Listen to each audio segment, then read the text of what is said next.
Halo, selamat siang.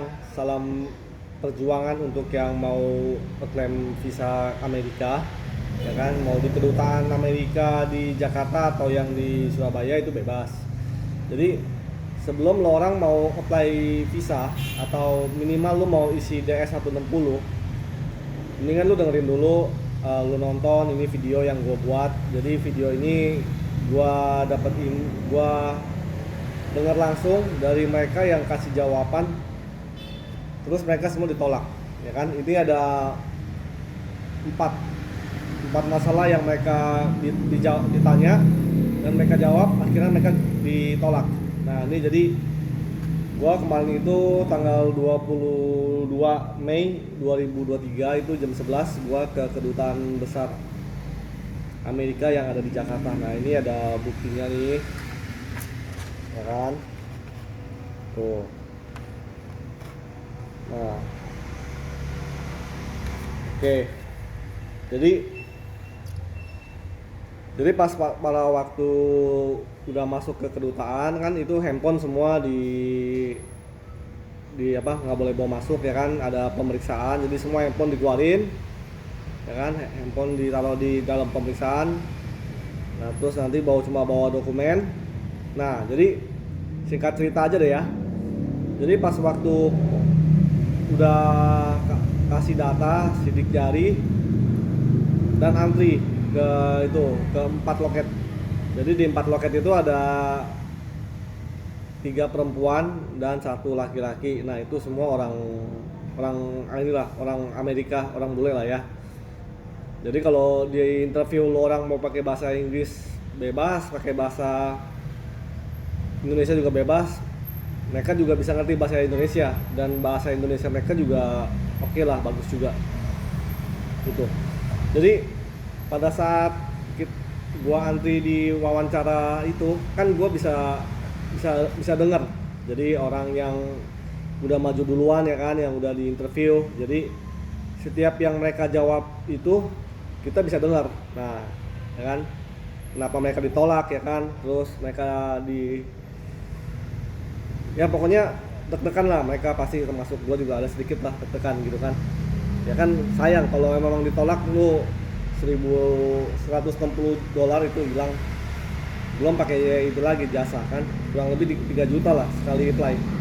Kalau misalnya satu orang, kalau satu keluarga lu, ngeri. Oke, langsung aja deh.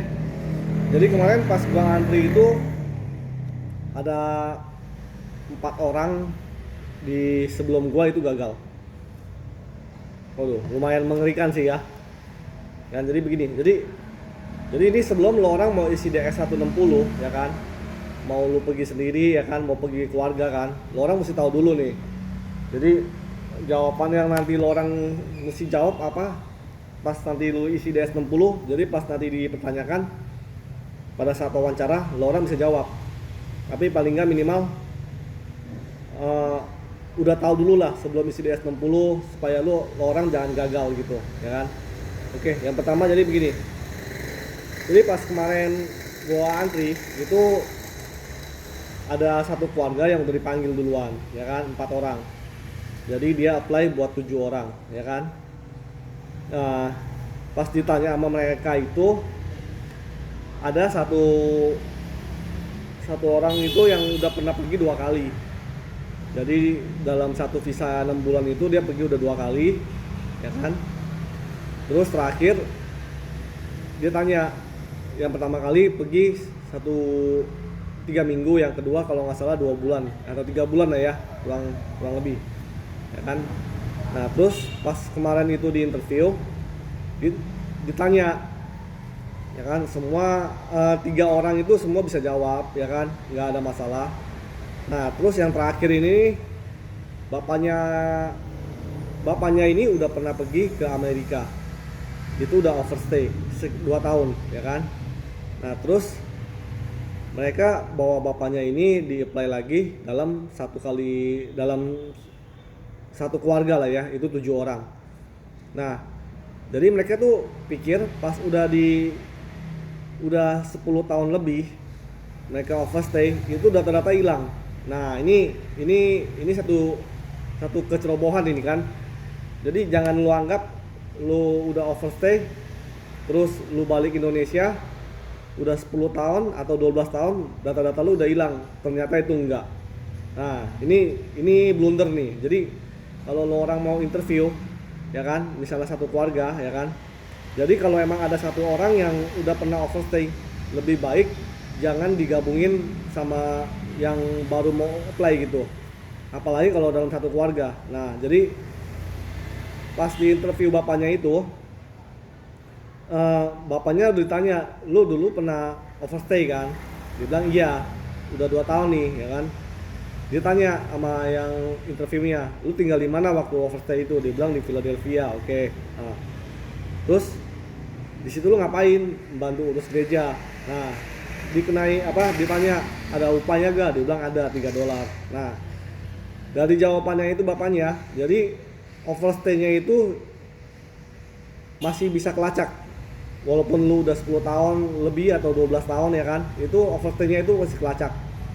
Jadi kasusnya itu, jadi ada 3 anak-anak itu yang di dalam satu keluarga itu didaftarin, itu semua mereka ditolak.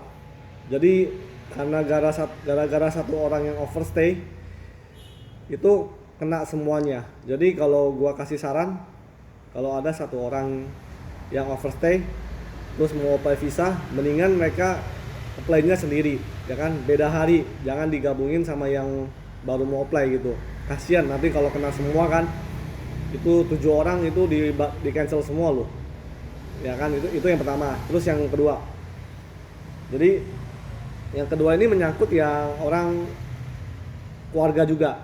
Jadi kemarin gue juga ada dengar pas diwawancara, ya kan, suami istri bawa anak. Nah, jadi suaminya ini apply sama istrinya berdua, ya kan.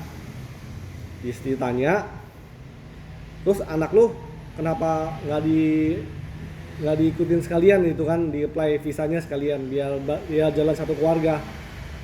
Terus yang dari suaminya ini bilang, oh nanti anak-anak saya titipkan ke baby sister. Nah, ini juga blunder nih. Jadi kalau lebih baik kalau lu ada mau pergi, kalau ditanya soal anak, mendingan lu bilang dititipkan atau dirawat oleh orang tua saya atau adik saya gitu. Jangan pernah bilang dititipkan atau diasuh oleh baby sister. Nah, itu langsung ditolak. Nah, itu kasus yang kedua. Jadi terus yang ketiga ini ada kasus yang paspornya baru, ya kan. Paspor baru, dia coba iseng, ini orangnya sendiri ya, dia iseng apply, habis itu ditanya, yuk kerja lu apa gitu, ya kan. Dia bilang asisten PT, terus dia kasih tahu perusahaannya ini. Nah, itu pun juga ditolak, ya kan. Aduh, gua kadang lihatnya juga sedih banget, orang mau berjuang, ya kan, mau ya coba ke Amerika lah gitu, ditolak juga. Aduh, sedih juga. Terus yang keempat ini ada kalau dibilang kurang lebih sama kasusnya sama yang pertama. Jadi anaknya ini udah warga negara Amerika, tapi mamanya ini dulu pernah overstay lebih dari 10 tahun. Nah, terus pas waktu dia apply lagi, sebelum apply dia udah ke Taiwan. Pas udah ke Taiwan, balik 3-4 hari, dia langsung ke kedutaan besar Amerika juga. Nah, jadi gua denger apa yang dia ngomongin, ya kan. Jadi gua bisa kasih penjelasan gitu. Jadi nanti ya kalau ada apa-apa ya lo orang bisa jawab sendirilah. Jadi gini, jadi pas mamanya itu udah 12 tahun apply lagi visanya, ya kan, karena dia punya anak warga negara Amerika mau sekolah di sana. Jadi istilahnya mamanya mau ikut sekalian biar ketemu sama bapaknya, dan bapaknya juga ilegal gitu. Nah, terus pas mamanya cerita, dia bilang udah mau sekolah gitu anaknya. Oke, terus ditanya, dulu lu 12 tahun yang lalu udah pernah overstay, ya kan. Jadi dari kasus yang udah overstay itu yang 10 tahun atau 12 tahun itu yang bilangnya datanya udah bersih, itu bohong. Jangan percaya. Tapi kalau emang lo orang ragu sama apa yang gue omongin, ya lu silakan lah gitu. Jadi kalau emang mau coba yang udah pernah overstay mau coba apply lagi ya silakan. Tapi ya gue cuma kasih saran aja gitu. Nah jadi dalam kasus ini ada 4 kasus. Jadi lo orang sebelum isi DS 160 dengan mikir-mikir dulu. Jadi sebelum isi DS 160 lo orang cari jawaban sendirilah. Jadi jawabannya mesti gimana kan. Jadi biar nanti pas diwawancara lo orang bisa jawab gitu. Terus kalau untuk yang orang mau apply visa dalam, jangan pernah bilang lo orang kerja. Nah itu kayaknya kalau bilang kerja itu kayaknya mereka udah yakin pasti ditolak. Mendingan pakai alasan yang lain, bilang aja punya usaha gitu ya. Jadi biar supaya aman gitu. Jadi ya inilah yang udah gua kasih tahu lo orang. Terus kalau lo orang tanya, kok lu pas diwawancara lu berhasil gak gitu kan, gue bilang iya, gue berhasil. Nah ini ada buktinya nih, kertas putih,